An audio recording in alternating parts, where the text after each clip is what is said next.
tested this oil, or however they found out, they stated that this is not Louisiana sweet crude, the normal inshore, closer to shore, shallow water wells, that this is in fact a much more toxic form of crude. That was their words, not mine, and their report. So who knows just how many chemicals are in fact in this oil. Again, every time I get a sample and send it into LSU or wherever, the samples conveniently disappear, and then all of a sudden there's a whole bunch of money that goes to that facility. So, you know, I've kind of stopped sending stuff in because it disappears. Yeah, it's kind of strange when you follow the money with this whole thing. And I don't know how familiar you are with how many different groups short-sold BP right before this happened. From Goldman Sachs, a guy who's head of the climate board at the United Nations, and is a huge investor from Europe, short-sold a good 60% of his stock. A guy named Sutherland who's involved. Yeah, there's like 7 groups of people that short-sold, you know, within a matter of 14 days before the explosion. A good 60-70% of stock. They had to know. Why would they all do that if they didn't know? They had to have known. Oh, I agree. I agree. I've come to the point now where, with all the information that I've got, that I almost believe that nothing happens by accident anymore. And, you know, there was a time when I thought that accidents just happened. But when with every disaster, even 9/11, Goldman Sachs short-sold, the buildings in 9/11, they short-sold all of the businesses in there. They've made money off of each end of every disaster we've had by doing shady things right before they happen. I mean, folks, I don't know. Folks should be ready to get out some rope and hang all the guys at Goldman Sachs here pretty soon, and that's really not an understatement. I mean, it's hard to get away with this stuff. A comedian made fun of it, right? A comedian made fun of Goldman Sachs right when the rig exploded, put out an article that said BP short sales the Gulf the day before the disaster. Guy turns out to be right. A guy just, trying to be absurd turns out to be right. It wasn't the day before. It was a couple of weeks.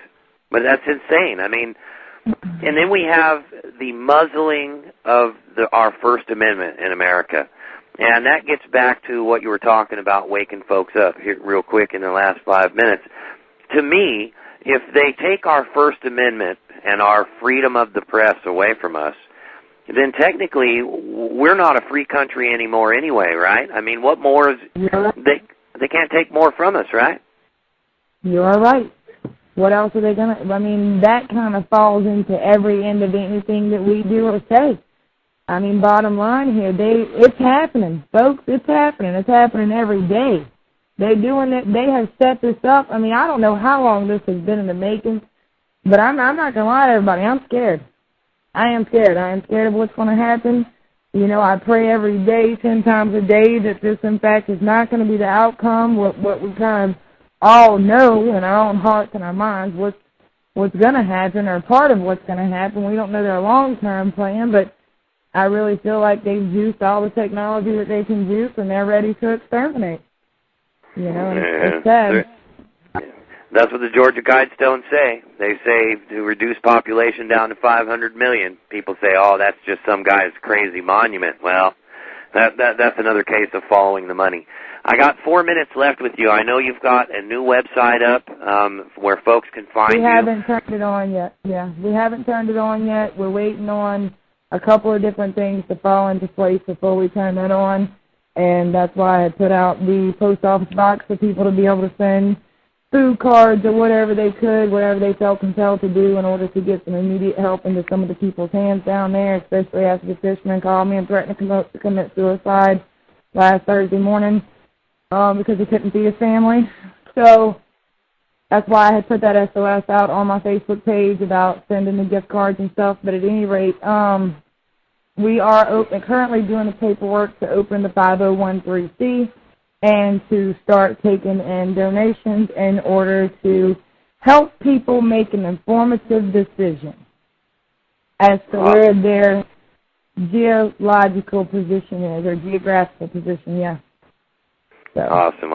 I think it's fantastic what you're doing. I really do. I want to have you back again. I know folks have just poured in for this show. This is the biggest show.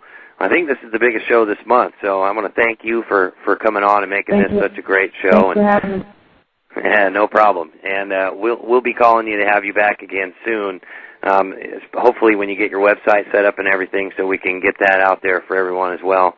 And of course, I plan on making a video production out of this as well. So expect to see that in the next couple of days. And thank you for joining us. You have a wonderful night, huh? You too. Thanks for having me, guys. Y'all take care and God bless. God bless you too. Good night. Good night. All right, folks. That was Kindra Arnesen. Wow. Awesome guest. Heroic lady. I just, you know what? We need more people in this country like her. We really do. If we all got up and did what she's done, insisted on getting answers, although I believe that they thought she would be good PR. I think she thought she would be good PR for BP. I bet they wanted to put the cameras on her and possibly show that her husband was out there cleaning up, and they were going to make a big spin out of it. And she started asking the hard questions. And you know what? That's the kind of courage it's going to take, folks. That is the kind of courage it's going to take. Now, there's been a lot of rumors about military equipment and things like that out there, and I couldn't confirm nor deny those facts. When we come back, we're going to talk a bit about the economy, because there's some amazing reports out on the economy right now, and I got to tell you, right, it plays right into this whole Gulf disaster and everything else. So hang tight, folks. We'll be right back in about 3 minutes.